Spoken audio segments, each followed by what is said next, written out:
Have you ever opened your kitchen trash can, looked at vegetable peels, coffee grounds, banana skins, and thought, I wish these could turn into something useful? I used to think that too.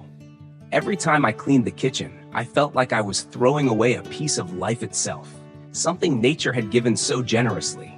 But we humans were too busy to see its true value. Back then, I didn't know what compost really was. To me, trash was just trash. But one day, I went back to my hometown and saw my mother, a simple countryside woman, gathering wilted greens, fruit peels, and ashes from the stove. She tossed them all into a corner of the garden. I asked her, "Mom, what are you doing?" She smiled and said softly, "I'm saving it. It'll turn into fertilizer. The veggies will grow better, no chemicals needed." That sentence sounded simple, but it stayed with me for years. Nature already has its own perfect cycle. The question is whether we choose to be part of it. Today, as someone who works in environmental sustainability, I understand that inside every tomato peel or wilted leaf lives a world of microorganisms waiting to wake up. These invisible workers restore life to the soil, help plants grow strong, and reconnect us humans with the rhythm of nature itself. Yet, I've noticed something interesting. Many people still think composting is complicated, expensive, or only for farmers. That's not true. You don't need a big garden or fancy bins that cost a fortune. You just need a small corner, a little patience, and a heart that wants to live greener each day. I still remember my first compost experiment. I used an old plastic bucket, drilled a few holes, and mixed in some garden soil. No fancy tools, just a belief that I was doing something right. And it worked. After a few weeks, the smell of kitchen waste disappeared, replaced by that warm, earthy scent, what gardeners call the smell of life. You know, the world talks a lot about AI these days, artificial intelligence. But sometimes, I think nature itself is the greatest AI we've ever had. It's been recycling, regenerating, and sustaining life for millions of years, long before we even existed. The problem is, we've forgotten how to listen to it. So today, I want to invite you to rediscover that connection with something as small as turning your kitchen scraps into compost. It may sound simple, but it's deeply meaningful. Because when we compost, we're not just reducing waste. We're learning patience, awareness, and appreciation for the things we once took for granted. A friend of mine once said, "Composting taught me to love slowness." And it's true. In a world obsessed with speed and efficiency, composting is a lesson in trust and time. You can't rush the process, but if you wait even just a few weeks, you'll see the miracle unfold in your very own home. And the best part? It costs almost nothing. You can start with what you already have, an old bucket, a broken pot, or even a paint container. With a few simple hacks, composting becomes not just an eco-friendly act, but a lifestyle, a way to reconnect with Mother Earth. Before we move on, I want you to pause for a second and ask yourself, if I could turn what I throw away each day into something good, how would that make me feel? Maybe you'd feel lighter. Maybe you'd feel like you're part of something bigger, helping the planet breathe a little easier and helping your own heart feel a little cleaner. And that is the beginning of the journey we're about to take together. Part 2, DIY compost bin hacks. When I started my first compost project, I didn't have any special equipment, just an old plastic bucket, a few bricks, a sunny spot, and lots of curiosity. And guess what?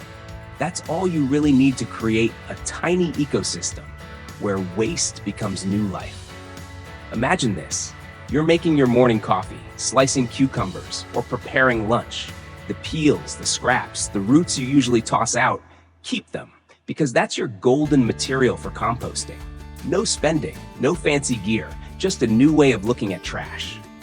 People often ask me, how can I compost cheaply without the smell and without taking up space?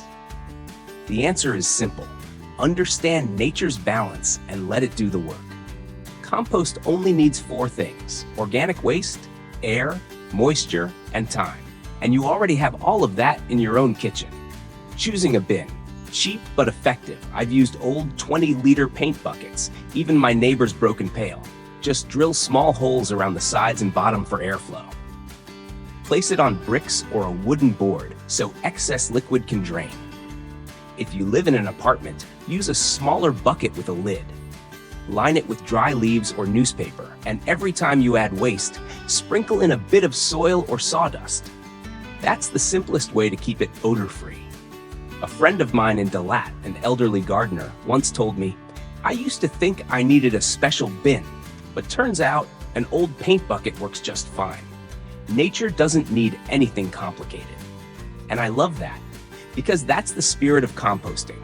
Simple, patient, and in harmony with the earth. The green-brown balance.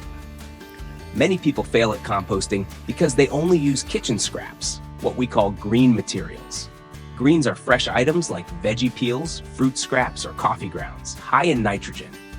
Browns are dry materials like paper, dried leaves, or sawdust, rich in carbon.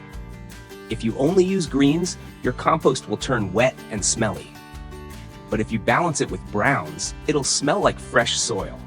I often tell my students, composting is like life. It only works when things are in balance. Roughly, use 2 parts brown for every 1 part green.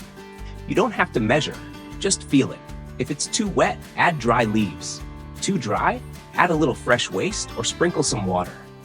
That's how you learn to listen to nature again. Maintain and observe. Once or twice a week, give it a gentle stir to let air in. You'll start to notice changes. Colors darken, textures break down, and slowly waste becomes soil. The bad smell disappears, replaced by the scent of the forest after rain. And when you finally hold your first batch of finished compost, you'll feel something powerful. Everything you once threw away has become life again. A few simple compost hacks. Use fine wire mesh to keep pests away. Keep the bin under a roof to avoid excess rain. In apartments, try dry composting with more paper and leaves. It won't smell. Chop scraps small, or add a bit of soil or ash to speed things up. The microbes will thank you.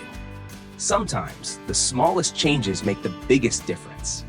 I once met a 70-year-old woman in Bin Duong who composted on her tiny balcony using just 2 buckets. She told me, "Every time I open the lid and see waste turning into soil, I feel young again."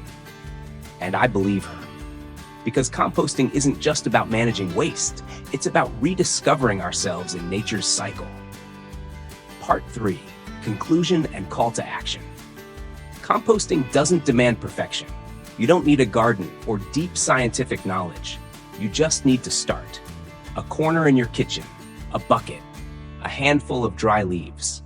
Remember this, when you make compost, you're not just creating fertilizer, you're restoring your faith in the earth. Faith that everything in life, no matter how discarded, can return, can bloom again. One evening, I stood in my garden holding a handful of finished compost. Dark brown, soft, fragrant. Under the sunset, I suddenly realized maybe I wasn't the one creating compost. Maybe compost was creating me.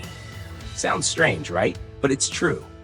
When we slow down, when we watch leaves and scraps slowly break down, we start to understand the rhythm of life itself. What we once called waste becomes soil. Soil grows plants, and plants feed us. A perfect, humble, sustainable circle, one far wiser than any human technology. Even as AI, artificial intelligence, spreads across the world, shaping industries and lifestyles, I still believe nature is the original intelligence. AI can help us learn faster, farm smarter, even teach us how to compost through a screen. But only when you touch the soil yourself. Hear the crunch of dry leaves, smell that earthy aroma. Do you truly feel alive? I've guided people from all walks of life. Young urban workers, retired teachers, engineers. At first, they thought composting was just about reducing waste. But months later, something changed. A retired teacher once told me, "Every time I turn my compost, I feel like I'm clearing my mind too." And a software engineer wrote, "I never thought peace could come from rotting garbage." That's the power of composting. It transforms not only waste, but people. Now imagine if every household had just one small compost bin. in a yard, a balcony, or even under the sink. Each day, instead of throwing things away, we give them a chance to be reborn. After a few months, new soil forms, and from it, new life grows. Not just clean vegetables for your table, but clean joy for your heart. Can you see it? Just one small action, but multiplied by millions of people, it could change the world. Less trash, less guilt, less pollution. More gardens, more smiles, more gratitude. And the best part? You don't need to be an expert. You just need to begin today. So save your first veggie peel, your coffee grounds, a few dry leaves. Put them in a bucket, close the lid, and call it your first compost bin. Don't overthink it. Don't worry about mistakes. Nature always finds balance. Because when you see the miracle, when waste turns to soil and soil gives life, you'll understand this simple truth. Nothing is ever truly thrown away. It's just on its way back. And maybe, from that small bucket of compost, you'll find inspiration to live slower, kinder, and closer to nature. Just a little more each day. Now, it's your turn. If you're watching this video, I invite you to start composting today, even just a little. Share your journey in the comments below. I'd love to hear your story, your first attempts, your successes, even your failures. Because every handful of soil, every leaf you save, is a small gift to this planet. And if you found this video helpful, don't forget to like, subscribe, and join me here on Compost as we continue to spread the green spirit, the art of simplicity, and the beauty of giving back to nature. Because every small action today is a seed for a greener tomorrow. Until next time, my friends, remember, when we give to the earth, it always gives back twice as much.